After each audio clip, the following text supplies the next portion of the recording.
আজকে যে ঘটনাটা ঘটেছে আজ সকাল 6:10 নাগাদ, এই ঘটনায় যে দুজন মারা গেছে তারা অত্যন্ত গরিব মানুষ।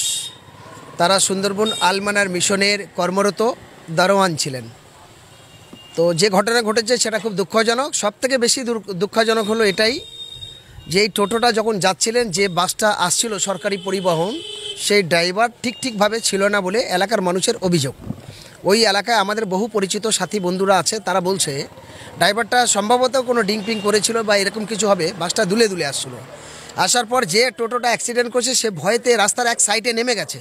তারপরেও ড্রাইভার, সিটিসি বাসের ড্রাইভার কন্ট্রোল করতে পারেনি, এসে মেরে দিয়েছে।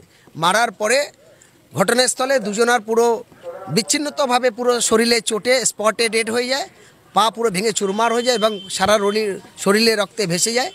আর দুজন এখন মৃত্যুর সঙ্গে পাঞ্জা করছে, তারা বেসরকারি নার্সিংহোমে আছে। ফলে আমাদের দাবি একটাই, আমরা সামাজিক মানুষ হিসাবে, মানবাধিকার কর্মী হিসাবে, সবাই জানে মৌলানা আনোয়ার হোসেন কাসেমি একজন সামাজিক মানুষ, একজন গণ আন্দোলনের মানুষ, একজন সমাজসেবক মানুষ, একজন শিক্ষক মানুষ।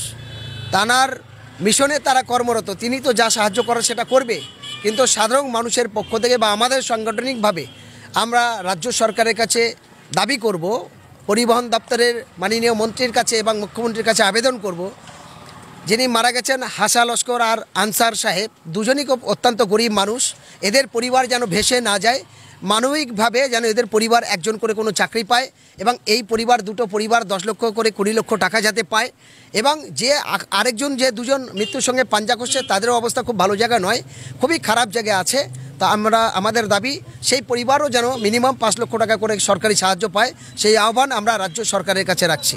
এবং রাজ্যের মাননীয় পরিবহন মন্ত্রী এবং রাজ্যের মাননীয় মুখ্যমন্ত্রী, তাদের কাছে বিনীত আবেদন রাখলাম, আপনারা এটা বিষয় দেখবেন। কারণ যে লোকের এখানে কর্মরত ছিলেন সেই লোক তো প্রচুর সমাজসেবী কাজ করেন। আজকে থানার মিশনের যারা দরওয়ান, তাদের এই ঘটনা ঘটেছে, এটা বড় দুঃখজনক ঘটনা। যে কোনো মানুষ ঘটনা এরকম মারা যাক, সেটা খুব দুঃখজনক। তাই ওদের প্রত্যেকটার পরিবারের সমবেদনা জানিয়ে রাজ্যের সরকারের কাছে আমাদেরকে এই দাবি। যারা এখন নিহত হয়েছেন তারা এখনও পর্যন্ত ঝড়ের মোড় নার্সিংহোমে, একটা বেসরকারি নার্সিংহোমে আছে।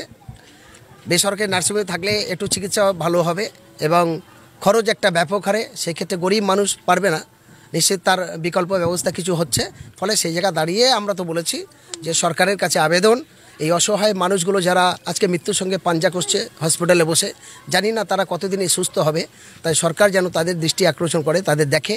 এবং মাননীয় পরিবহন মন্ত্রী, মুখ্যমন্ত্রী, তিনি যে দুজন মারা গেছে সেই দুটো পরিবারের পাশে থাকে, এই আবেদন আমরা আপনাদের মাধ্যমে রাখছি।